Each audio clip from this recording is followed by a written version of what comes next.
pag-base na kaya lagi ko na pero sabi ko na kay sister na pansin ko, sabi ko, bakit ito pinatagal natin nagkakaroon sa atin? Baka hindi tumatanda yung mga itsura. Mga itsura, kasama na ang nakakalit.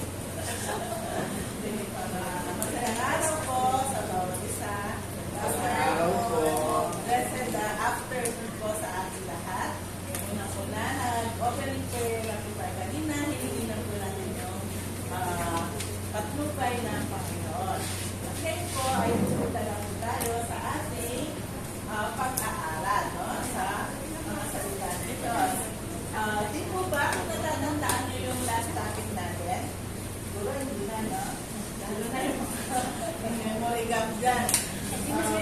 Yung last topic po natin ay yung finding God's will sa ating buhay.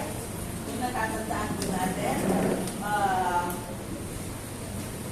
yung verse na Jeremiah 29:11, ano ba yung will or plano ng Diyos sa atin? Yun po yung previous na pinag-aralan natin. Jeremiah 29:11, sabi ng Biblia, sapagkat batid kong lubos ang mga plano ko para sa inyo, mga plano 29:11 po. Mga plano hindi ninyo ikakasama, kundi para sa inyo ikabubuti. Ito yung mga plano magdudulot sa inyo ng kinabukasan, punong-puno ng pag-asa. Ito ba, mga plano ng Diyos sa atin ay, unang-una ay magkaroon tayo ng kaligtasan, buhay na walang hanggan, at doon sa, sabi niya, kinabukasan punong-puno ng pag-asa. So, ang isang kinabukasan punong-puno ng pag-asa ay yung maligtas po tayo, yung ating magkaroon tayo ng buhay na walang hanggan. Hindi po tayo mahulog doon sa impyerno upang makabisahan din tayo sa ating mga kasalanan. At kung tayo naman ay tinanggap na natin ng Panginoon, ay inihanda na Diyos sa atin yung mga mabubuting paggawa. Ang magawang mabubuti. So, yun po yung plano ng Diyos, no? Maligtas tayo at gumawa ng mabuti. Mauuna po muna yung maligtas tayo bago tayo gumawa ng mabuti. Ngayon, kung ito po ba ay malinaw na sa ating mga puso at kaisipan, so ito po pala yung gusto ng Panginoon sa akin. Puro mabubuti. Gusto niya maligtas ako. Ayaw niya maparusahan ako dahil mahal niya ako. Binigay niya yung lutong ng anak upang magkaroon ng kaparaanan upang ang tao ay maligtas. At ngayon, habang nandito ako sa lupa, namumuhay sa sanlibutan, ang mga dapat na ginagawa ko ay mga mabubuting gawa. Yun po yung kagustuhan or plano po ng Diyos sa bawat isa sa atin. Although yung meron siya mga distinct or specific plan, pero yun po ang gusto ng Panginoon sa atin. Ngayon po, nakahanda po ba tayo na maging obedient, mag-obey doon sa plano po ng Diyos para sa atin, no? Ngayon po ay basahin po natin dito sa Juan 14:15. John 14:15. John 14:15.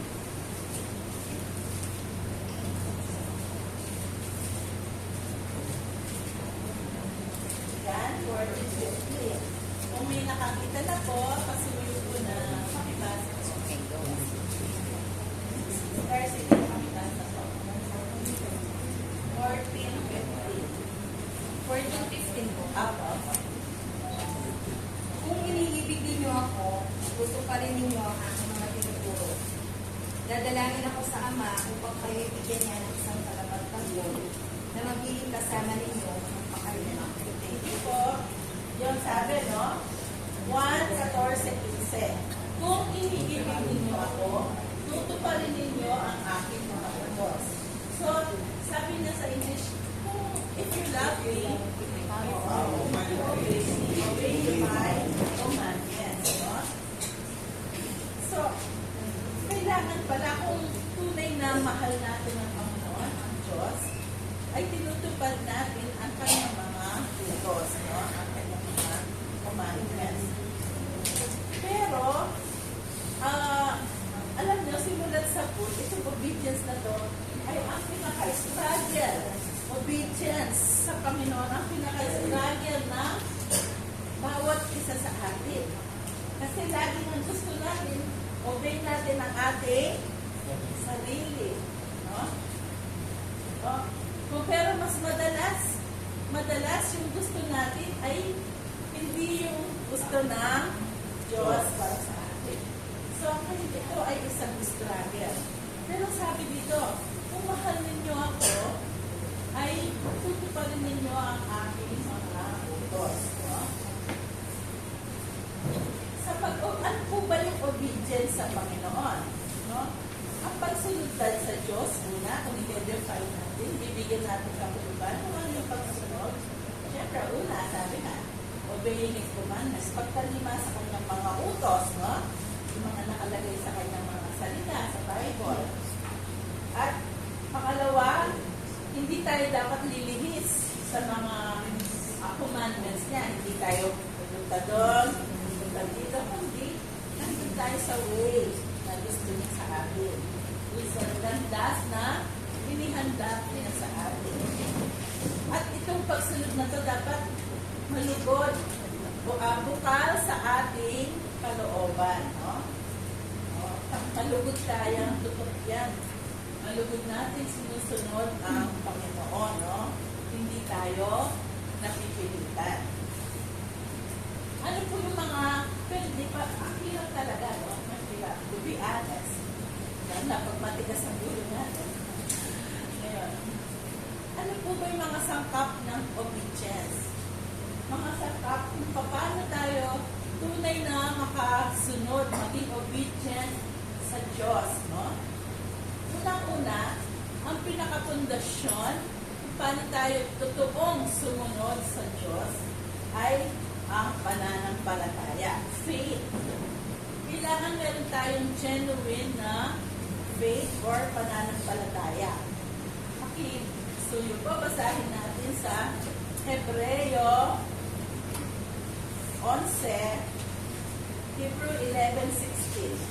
Hebreo sa New Testament. Hebreo 11, verse 6 po pala, verse 6.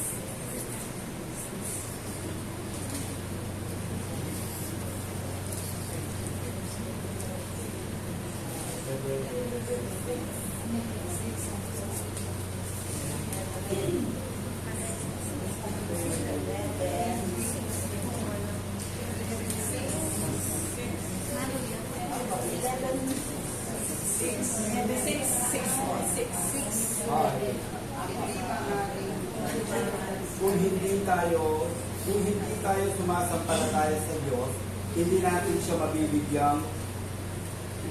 mabibigyang kaluguran.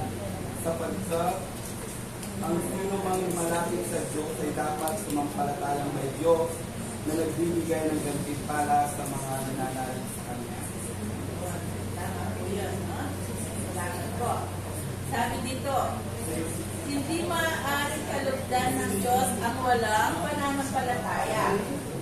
So, kung wala tayong pananampalataya, yung faith, hindi magiging please, hindi matutuwa ang Diyos. Hindi siya approve. So, kailangan, una-una, meron po muna tayong pananampalataya para makasunod sa kanyang mga utos. Parang yun ang pinaka-first step. Anong klase po pananampalataya? Ito ay isang pananampalatayang hindi bulag. Ito ay pananampalatayang may katiyakan. Siguro doon sa Hebreo 11 din. Uurong tayo konti. Basahin natin yung Hebreo 11:1.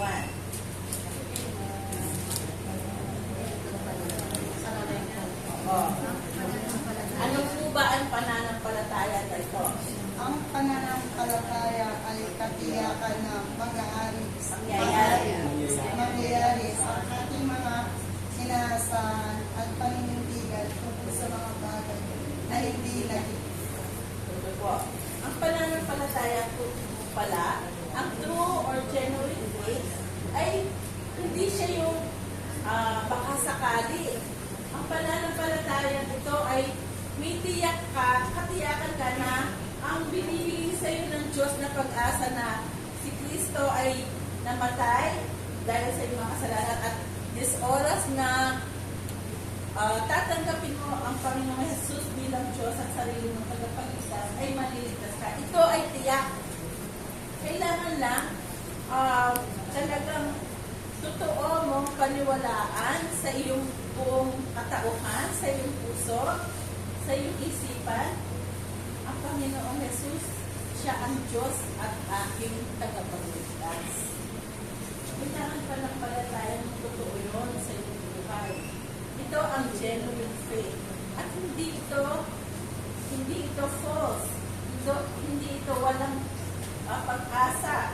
Ang pananampalataya ay katiyakan na mangyayari ang ating mga inaasahan. Ano ba yung inaasahan natin? Na balang araw, tayo ay ililigtas ng Panginoon dito sa katawan natin ito. Balang araw, makakasama natin siya at yung buhay na walang hanggan ay ating matatamasa. At balang araw, hindi na tayo mabubulit doon sa impyerno, kundi yung mga taong walang pananampalataya, hindi na tayo kasama doon. No? So, ang pinakapundasyon ng ating, kung paano tayo susunod sa Panginoon, kailangan may pananampalataya muna tayo sa Diyos. Kasi siya ang ating, parang siya yung mag-command, siya yung ating commander. Kung wala tayong pananampalataya sa Kanya, parang ba't ka pa susunod sa Kanya, di ba? Magiging fake lang ang pagsunod natin.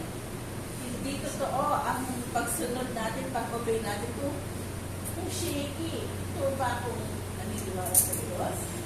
Pananampalataya talaga ako o sa sarili ko lang or naririnig ko lang ang mga salita niya, papasok sa aking salita, tapos lalabas doon, hindi ko siniseryoso. So, unang-una pong foundation na kung paano tayo maging tunay na tagasunod or maging obedient sa Diyos ay isa pong tunay na pananampalataya, genuine faith, no? Sabi nga, tiyak yung ating pananampalataya. May katiyakan na mangyayari ang mga inaasahan, paninindigan tungkol sa mga bagay na hindi nakikita. Kaya hindi pa natin nakikita, pero sa mga darating na panahon, i-reveal ng Panginoon ang kanyang mga pangako. Pangalawa po, ang tunay na pagsunod sa Diyos ay walang pagkukunwari. Without hypocrisy, sabi niya, no? Ito po sa Mateo 23, chapter 23. Chapter 23, verse 7 to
'Bible,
ibang mga tao. Akala nila parang sinusunod nila lahat, mga ritual, mga customs, gano'n. Ito yung mga ginagawa ng mga pariseo noon. So parang inulit ng Panginoon. Hindi niya inano, ay makanya kayo, ganyan kayo sa Panginoon. Hindi sinabi ng Panginoon, kahabag, makalunos kayo, anak. Kasi tinatakpan nila yung tunay nilang kalagayan. No? Hindi genuine ang kanilang obedience. No? Hindi, kasi tinatakpan nila ng mga ritual, mga bagay na gusto nila rin ipagawa sa mga ibang tao.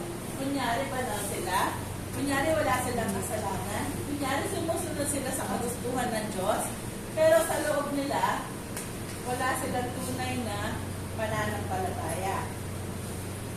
Sabi ng Diyos, sabi ng Panginoon Jesus, ganyan kayo. Sa paningin ng tao ay mabubuti, ngunit ang totoo ay punong-puno kayo ng pagpupulgari at kasamaan. So, pwede rin po natin i-examine ang sarili natin. Pinapakita ba natin na sa church tayo? Pinapakita ba natin na nagsisipa tayo? Malumami tayo magsalita? Tumutulong tayo? Ganon. O kaya, lagi tayo nagbabasa ng Bible, hindi tayo lumilipan. Pero,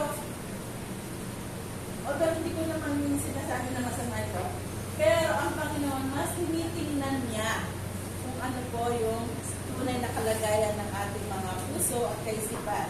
Hindi maalaga sa Kanya yung ginagawang panlabas.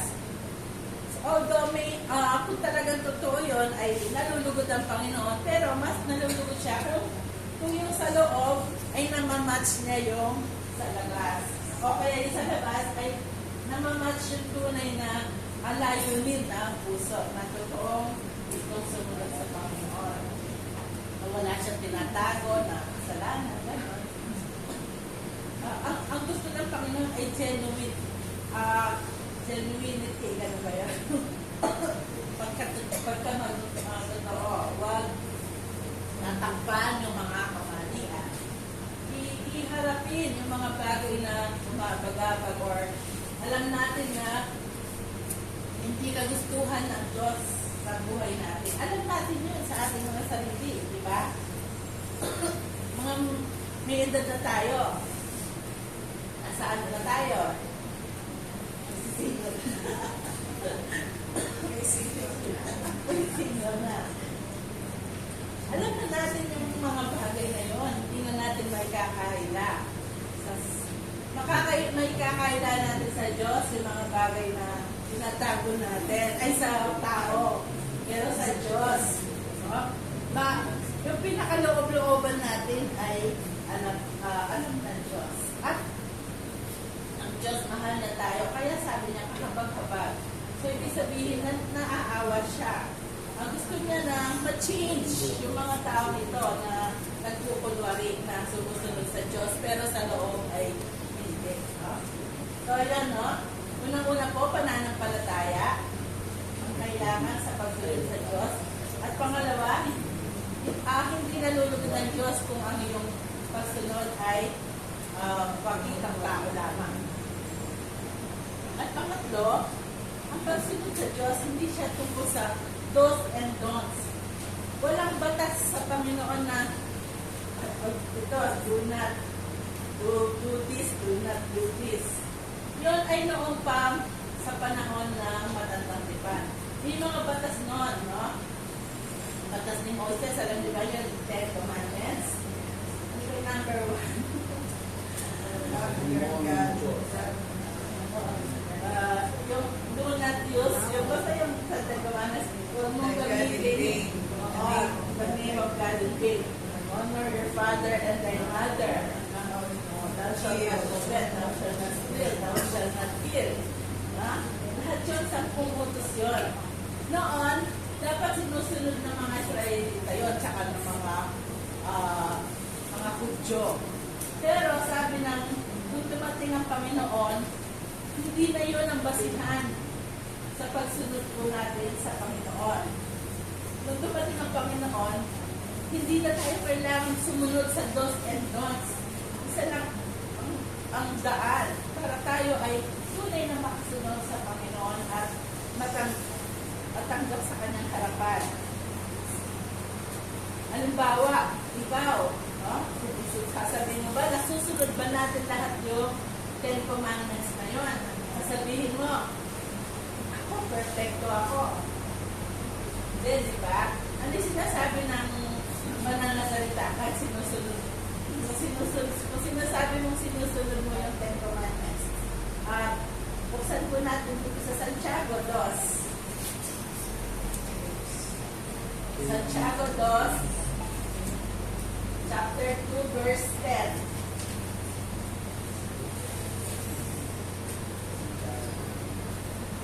Chapter 2, verse 10. Santiago. Lima. Ang tumatawag sa isang ulo, kahit tumutupad sa iba pa, ay lumalabas sa buong kaligtasan. No? Malina na sinabi ng mananasalita ng Santiago 2:10. Ang lumalabag sa isang utos, kahit tumutupad sa iba pa, ay lumalabag sa buong kaligtasan. So, kahit pala tinutupad mo yung 1 to 9, yung number 10, nag-fail ka, you fail yung buong kaligtasan. So, mahirap po talaga, lalo na yung ating naturalesa ay makasalanan. Yung naman natin. Yung nature po natin, hindi tayo pwede hindi magkasala sa isip, sa gawa, sa salita. Lahat po tayo ay makasalanan. Yan po ang sinabi ng Diyos. For all have sinned and fall short of the glory of God. Romans 6:23. Sa Romans. At pero ang Panginoon, inabolish na niya. Hindi na ito ang ating panuntunan para makasunod sa mga utos ng Diyos. Ano yung ating panuntunan? Ang pinakapanuntunan natin ay ang pag-ibig. Okay, no? Kung pinasa natin kanina, John 14:15, if you love me, keep my commandments. Kung inigibig niyo ako, ay tutuparin niyo ang aking mga utos. Mahirap bang mahalin ng Diyos? Kasi by nature, wala tayong kapasidad na umibig. Pero, kung tunay natin tinanggap ang Panginoon, no? Kaya natin iibigin siya. Kasi doon sa John 4:19. First John pala. First John. Unang 1 doon sa pinaka-1. First John 4:19. First John 4:19. Sinabi ng babae.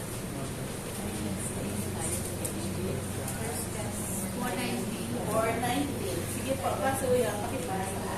Yun po, may sinabi ng babae. First John 4:19.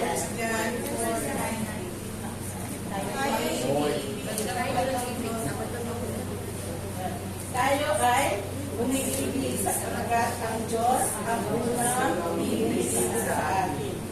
Ngayon, yung pag-ibig natin sa Diyos ay hindi nang dati sa atin. Mas nauna siyang umibig sa atin. Nung tayo pa ay makasalanan pa, sabi niya doon sa Romans chapter 5. For then we were yet sinners, Christ died for us. Makasalanan pa tayo, aawit pa niya tayo, inibig na niya po tayo. No? Yung plano nga ng Diyos na nung nagkasala si Adan at Eva, pinlano na niya kung paano po tayo maligtas. Daang-daang taon, libong taon, ang ginugol ng Diyos sa paghahanda hanggang sa binigay niya po ang kanyang bugtong na anak. Dahil sa pag-ibig po niya sa atin, ayaw po niya tayo mapahamak doon sa dagat-dagat ng apoy. Yung hindi na niya tayo makakasama. Mahal niya tayo, gusto niya tayo makasama. Yun po yung pag pag-ibig ng Diyos sa atin. Kaya sabi niya, kung totoo nating tinanggap, naniwala tayo na mahal tayo ng Diyos, na namatay po siya sa atin, para sa ating mga kasalanan. Yun ay pag-ibig. At kapag nasa sayo yun, nasa sayo ang pananampalataya. Yung pag-ibig ng Diyos, parang gusto mong ibalik sa Kanya, yung appreciation mo, yung pag-ibig niya. Kahit konti, no? Yung pasasalamat, yung pag-ibig na nagiging bunga din, nagbubunga kapag tinanggap mo ang Panginoon Jesus, mananangan sa iyo ba ng Espiritu at magkakaroon ka rin ng capacity na ibigin ng Diyos na sumunod. Sabi nga, inibig natin siya kasi una siya umibig sa atin. At dito rin sa 2 Corinthians 5:14, basahin natin. Paano tayo makakasunod sa Diyos? Ito yung mga bagay na kung paano tayo magiging obedient sa Kanya. 2 Corinthians 5:14.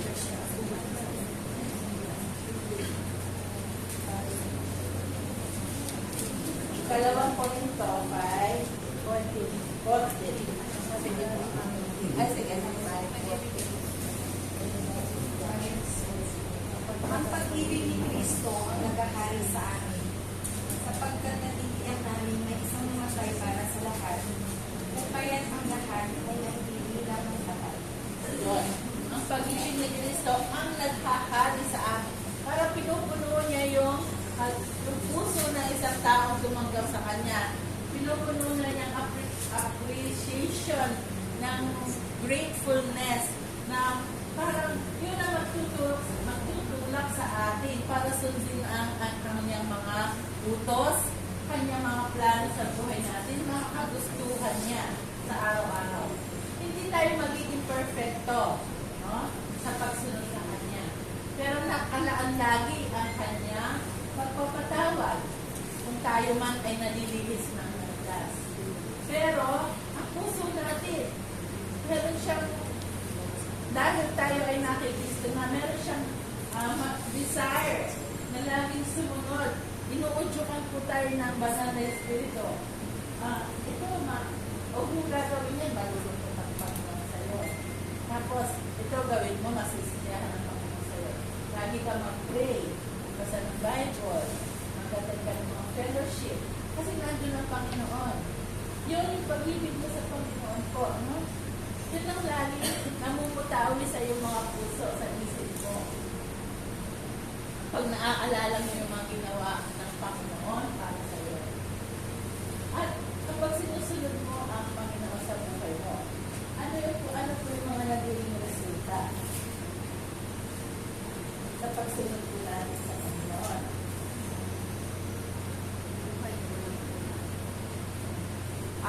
Remind ko na. Yung obedience po natin, ito ay bunga ng ating naligtas tayo. Ito ay hindi magdadala para maligtas tayo, no? Ang ibig ko pa sabihin, ligtas na tayo, kaya sinusunod natin ang Panginoon. Hindi yung kaya natin sinusunod para maligtas tayo. No? Ang pagsunod natin ay bunga na tayo ay naligtas. Nasa Kanya na tayo. Pero kung hindi ka paligtas, gagawa ng mabuti, walang kwenta yun sa Panginoon. Kailangan unang-una ay tanggapin mo muna ang Panginoon. Nasapat na yung Kanyang ginawa doon sa krus ng Kalbaryo para linisin tayo sa ating mga kasalanan. At bigyan niya tayo ng buhay na walang hanggan. So, yung obedience, hindi siya magbubunga ng kaligtasan. Kundi yung kaligtasan natin, yung by faith, yun ang magbubunga ng obedience. Ganun po siya. Kapag tayo sumusunod sa Panginoon at nanulugod siya sa atin, nabibigyan natin ng kagalakan ng Diyos. At kapag nagagalak ang Diyos sa atin, yung yung fullness of joy natin sa ating mga puso, yung hindi mabibigay ng sanlibutan ng katuwaan, nasasiyahan, yun ay ating mararanasan. Marami pong mga tao ngayon, no? Sinesearch nila yung tunay na kasiyahan.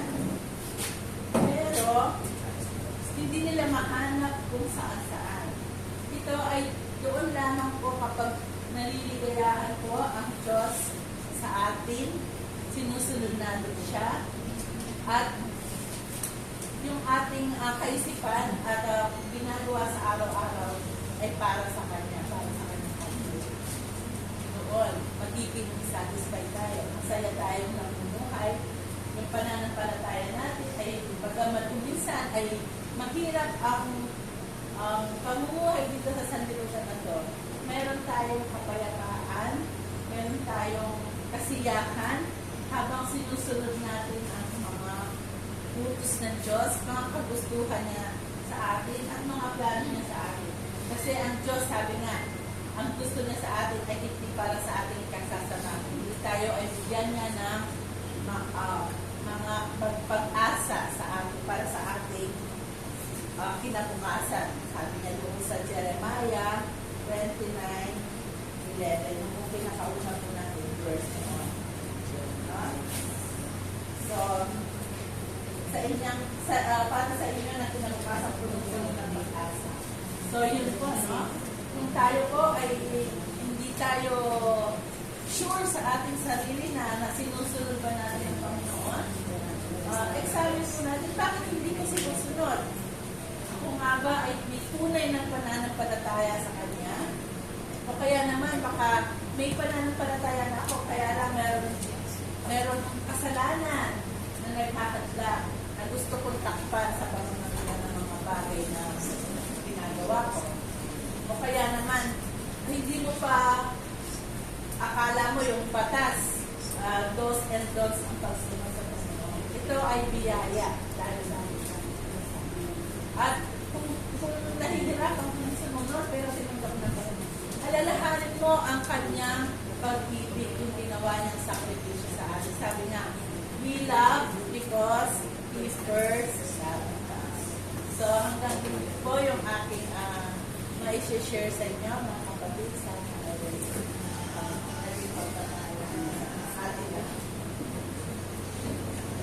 meron po ba mga gusto nila, no?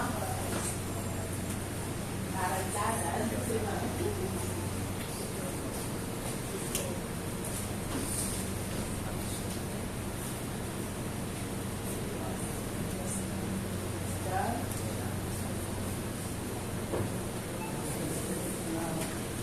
Maraming salamat po. Siguro po ay wala na tayong mga katanungan. Siguro nag-isarin naman po. Pero bakit ito naman po na nakikinig tayo lahat. So maraming salamat po. Ngayon po ay tumayo po tayo lahat para sa ating closing prayer. Ang maraming po na ngayong oras sa Diyos. Hindi po ay pinupuli ka natin at pinakasalamatan sa iyo pong mga salita, lalo-lalo na po. Tulungan mo po kami sumunod sa iyo. At tulungan mo po kami na laging isipin ang ginawa mo sa amin. Ang dakilang pag-ibig po niyo sa amin na inihandog po ang mga anak na si Jesus. Pa kami ay maligtas. Ang pag-ibig po nito ay magtutulak sa amin upang laging consider na ikaw ang aming susundin at hindi po ang aming mga sarili. At batid po namin na kapag lagi kayong sinusunod sa aming buhay at nasisiyahan ka, ito na po ay ang bibigay ng kaligayahan sa aming mga puso. Kapag malapit kami lagi sa iyo, wala kami natataksitan. Wala kami naalalahanin. Kahit po, mahirap ang kalagayan namin. Pag kasama ka po namin ay ito ang pinakamasayang bagay na mararanasan po natin. Tulungan po ang bawat isa na makilala ang Panginoon Jesus ng Panginoon sa sarili tagapagligtas at mamuhay ng kasama ka, maging lumago sila sa kanilang buhay spiritual. Tulungan mo po ang mga nangunguna, si Sister Da at ang mga officers po nila na sa pangunguna po dito sa aming local na MSW. Pagpalain po ang bawat lakad po nila. Ingatan mo po ang kanilang activity bukas. Ingatan mo po ang kanilang pagbabiyahe, ang kanilang pagsasama-sama. Ang mga ang bawat isa na may sakit na mahal sa buhay o kaibigan o kapag-anak. Sana po hipuin mo na yung makapangyari ng kamay, pagkaliwala sa inyo ang kanilang mga mahal sa buhay na may sakit upang pagalingin po ninyo. At pasalamatan ka po nila, Panginoon, bigyang pagpupuli, pagpapasalamat. Ang lahat ng ito ay amin po pinapasalamatan sa tamang pangalan po ng aming Panginoon at tagapagligtas ng si Jesus. Amen. Thank you very much.